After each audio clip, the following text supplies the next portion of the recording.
Hi, this is Carrie Beach from the South Carolina Department of Education Office of Personalized Learning, and welcome to a quick tour of the 4.0 rubric element problem solving and how it connects to the Measuring PCBL Toolkit.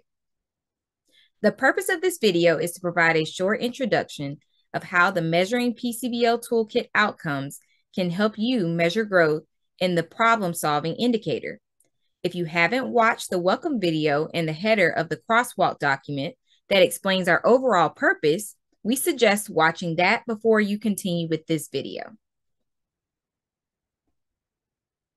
The Measuring PCBL Toolkit focuses on 8 student outcomes that we believe are distinctive of a high-quality PCBL system.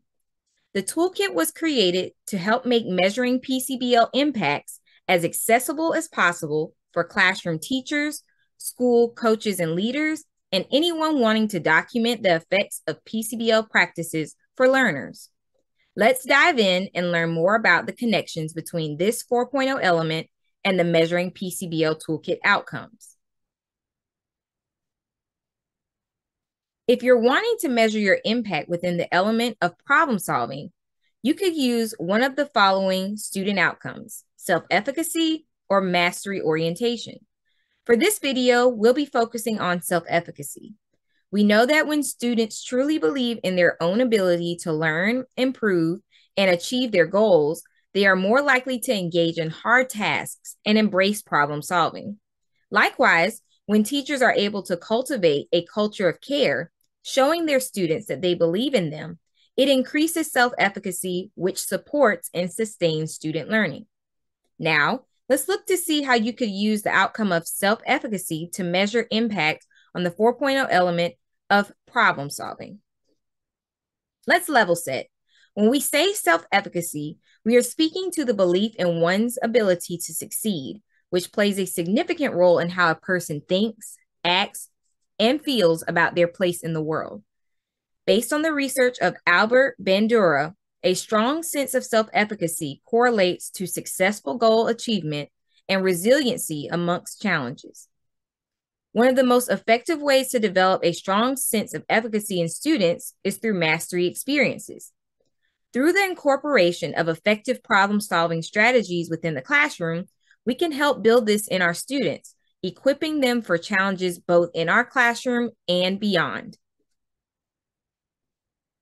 Note that there is a difference between just implementing problem-solving strategies to check a box and using problem-solving strategies to intentionally make a positive impact on student resilience and self-efficacy. The indicators for the 4.0 rubric element, problem solving, and the PCBL outcome, self-efficacy, can work together to support teachers in collecting valuable data on students' self-efficacy, resilience, and their belief in their own abilities when it comes to problem solving.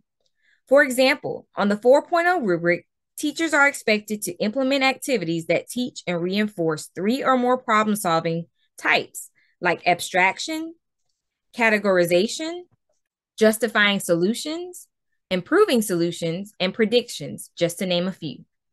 The self-efficacy data collection tool has survey questions that can provide insight on what students believe about themselves as they engage with problem-solving strategies being implemented.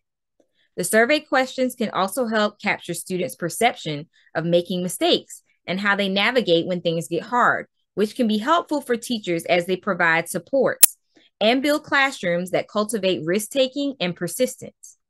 This data can in turn be used by teachers to inform and grow their instructional practices as they implement problem solving with their learners. Let's take a look at the crosswalk to see how we might use the data collection tools in the Measuring PCBL Toolkit. Let's imagine I'm a middle school math teacher who wants to incorporate problem-solving strategies with students, all while cultivating their self-efficacy.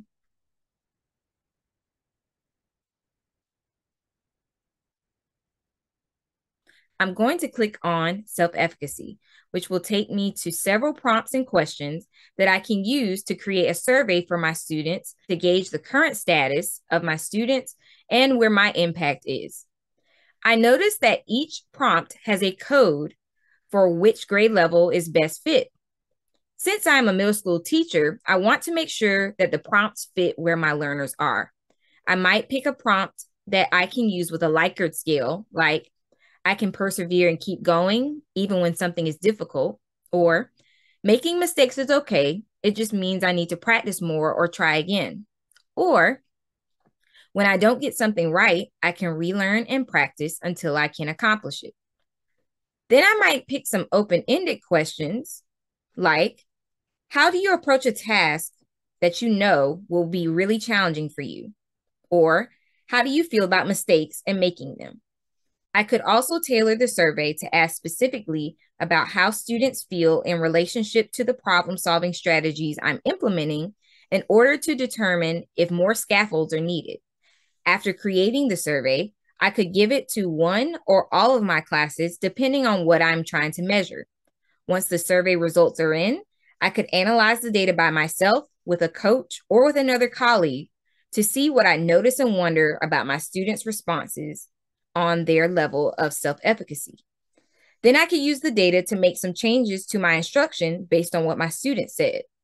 If my SLO is focused on this same 4.0 element, I could even use these prompts as pre and post data related to a competency I might be working on in my class relative to problem solving.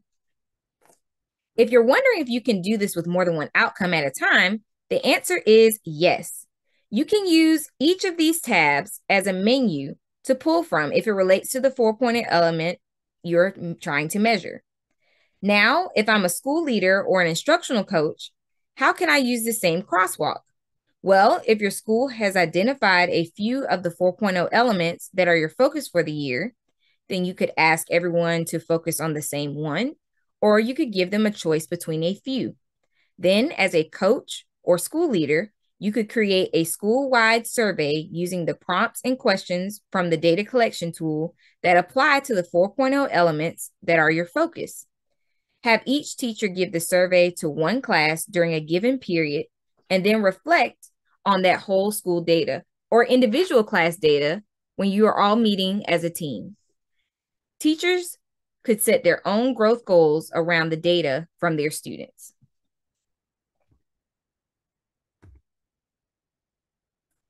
That is just one way that you can leverage the connection between the 4.0 element, problem solving, and the data collection tools in the Measuring PCBL Toolkit. Now it's your turn to think about which Measuring PCBL Toolkit outcome you want to focus on and explore the survey prompts and questions. We love to partner with educators, so please reach out to your regional coach by going to personalizesc.ed.sc.gov/contact us.